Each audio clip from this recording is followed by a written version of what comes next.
The haunting of Willow Creek. The night was thick, so thick that even the stars seemed to give up trying. The moon hid somewhere behind dark, heavy clouds, almost as if it didn't want to witness what was about to happen. The only sounds that broke the silence were the constant chirping of crickets and the distant growls of wolves in the forest. It wasn't the kind of silence that scares you, but the kind that wraps around your chest and makes every breath feel heavy. The small town of Willow Creek lay completely still. Lights in every house had long gone out, except for one. A faint yellow glow flickering from a window in the old Whitmore mansion, just outside the town, nestled under the dense shadows of towering pine trees.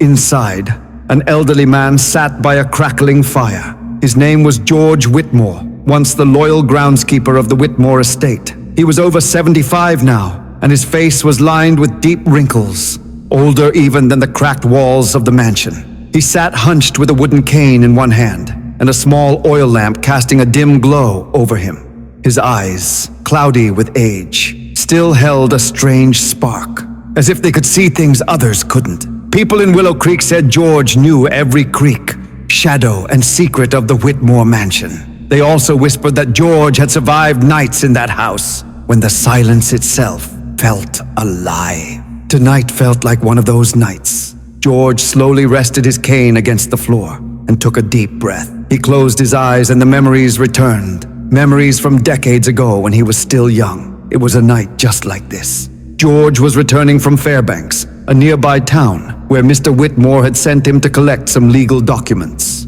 The path back home led through the Crescent Woods, a thick, tangled forest that separated Willow Creek from the outside world. As he made his way through the forest, the night deepened. The trees loomed with long, claw-like branches that nearly blocked the moonlight. It was as if the forest itself didn't want anyone entering. George picked up his pace. That's when he saw it, a faint light moving toward him. At first, he thought someone was carrying a lantern, but as the glow came closer, he realized it wasn't a lantern at all. It was a woman, dressed in white. Her skin seemed to shimmer with a ghostly glow, and her movements were unnaturally smooth, like she was gliding, not walking. Fear gripped George's chest. Who could be wandering these woods at this hour? But curiosity wrestled with his fear.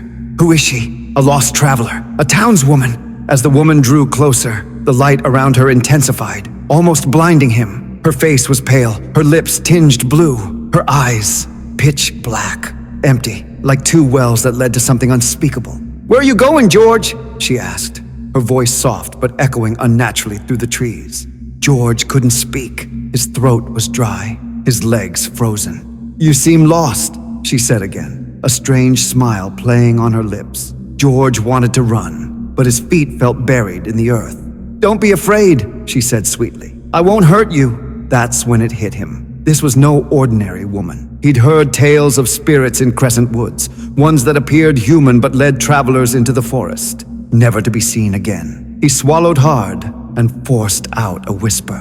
"I'm going home, to Willow Creek." Something changed in her eyes, a flicker of disappointment.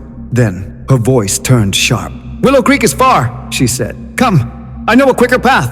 She turned and glided toward a trail George had never seen before. It was overgrown, choked with wild vines and thick underbrush. But somehow the woman passed through without disturbing a single leaf. George closed his eyes and muttered a prayer. Suddenly, "George, what's taking you so long?" It was Mr. Whitmore's voice. George opened his eyes. There he was, holding a lantern, surrounded by a few townsfolk. The woman was gone. Her glow, her voice, vanished like smoke in the wind. George breathed a deep sigh of relief. "What happened?